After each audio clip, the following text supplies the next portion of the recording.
Herkese merhabalar. Kanalıma ve mutfağıma hoş geldiniz. Bugün sizlere nefis bir fırın yemeği tarifiyle geldim.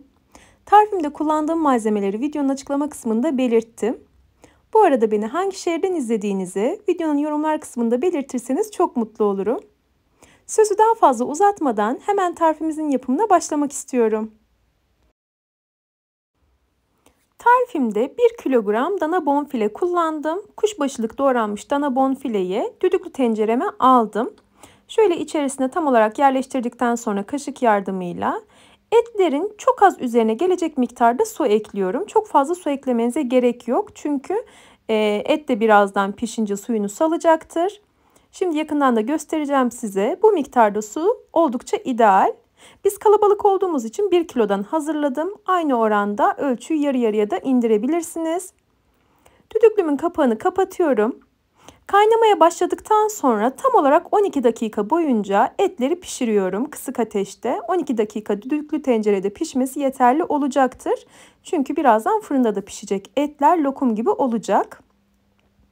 Diğer tarafta geniş bir tavada yağı kızdırdım. İçerisine patatesleri ilave ediyorum. Yemeklik doğradığım, yani büyük küp küp diyebilirim doğrama şeklimi. Patatesleri ilave ederek kızartıyorum. Patates miktarını isteğinize göre belirleyebilirsiniz. 3 adet büyük boy patates kullandım ben. Et miktarıyla doğru orantılı bir şekilde artırıp azaltabilirsiniz sizler de. Patatesleri de ara ara karıştırarak kızartıyorum.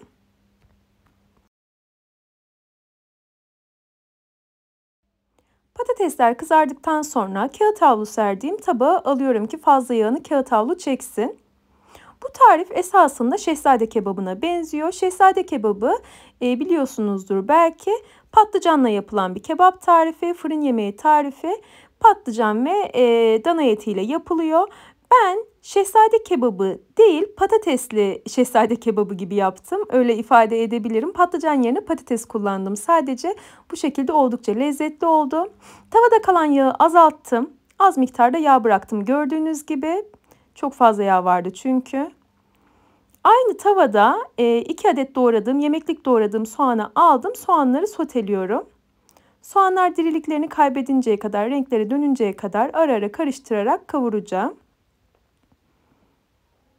Tek bir tavada hazırlıyorum bütün malzemeleri. Soğanlar biraz kavrulduktan sonra üzerine 2 diş küçük küçük doğradığım sarımsağı ilave ediyorum.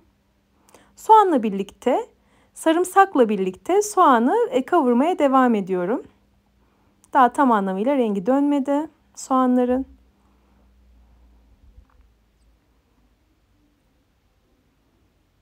Artık istediğim kıvama geldi. Soğanlar güzel bir şekilde kavruldu, yumuşadı.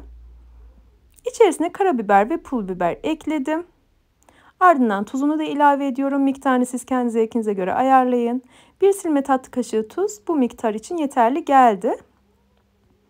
Karabiber ve pul biberi de 1 silme çay kaşığı kadar kullandığımı söyleyebilirim. Baharat ve tuzla birlikte şöyle karıştırmaya devam ediyorum. Kokusu güzelce çıksın baharatlarında.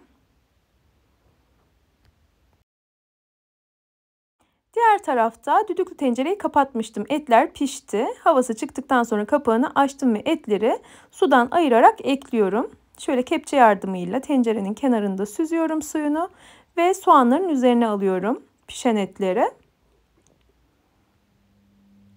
Etlerin tamamını aldıktan sonra şöyle bir karıştırdım. Ardından üzerine kızarttığım patatesleri de ilave edeceğim.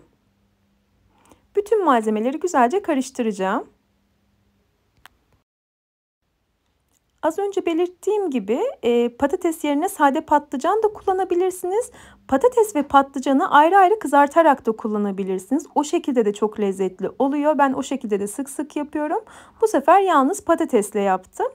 Bir miktar 2 tane falan patlıcan da kızartarak bu malzemelerin içerisine ekleyebilirsiniz. O şekilde fırına verebilirsiniz. Ben bu tarifi denediğiniz takdirde çok beğeneceğinizi düşünüyorum. Biz ailecek bu lezzeti çok seviyoruz. Gerçekten kim tadına baktıysa da çok beğendi. Bir defa deneyin derim muhakkak. Malzemeler her yerine homojen bir şekilde dağılıncaya kadar çok da ezmeden karıştırıyorum. Ardından yuvarlak borcamı alıyorum. Fırına koyacağım çünkü yemeğimi. Etler tam anlamıyla pişmedi. 12 dakika kadar pişirdik düdüklüde. Biraz da suyuyla birlikte fırında pişince lokum gibi olacak etler. Borcamın her yerine gelecek şekilde dağıtıyorum. Malzemeleri eşit miktarda olsun diye.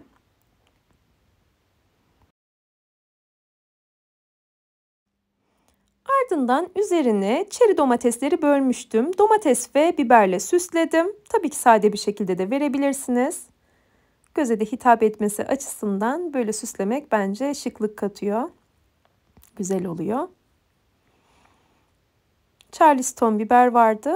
Onları da yuvarlak şekilde dilimledim. Onları da aralara ekledim. Yine aynı tavada sosumu hazırlayacağım.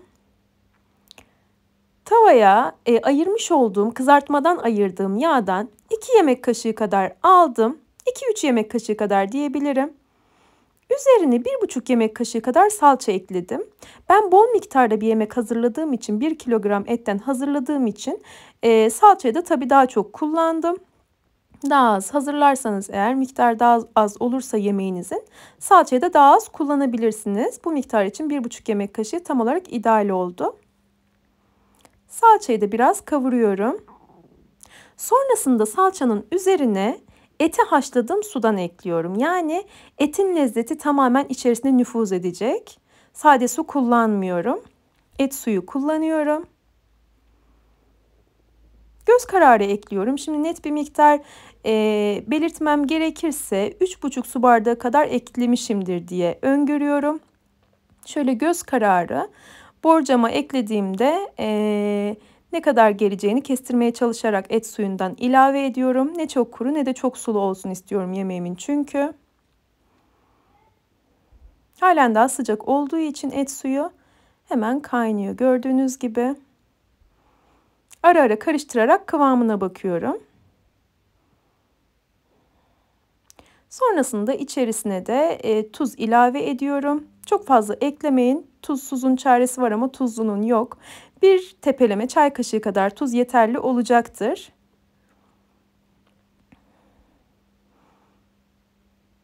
Sonrasında yemeğimin üzerine ilave ediyorum.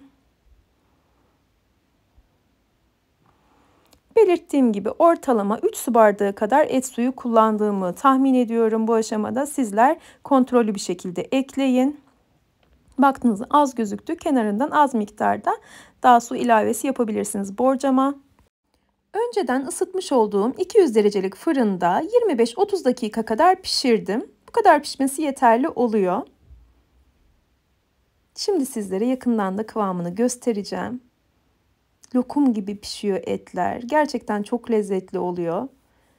Çok beğendiğim ve çok iddialı bulduğum bir tarif. Bence bir defa deneyin. Denediğiniz takdirde siz de çok beğeneceksiniz. Deneyenlerden de övgüler alacaksınız. Emin olun.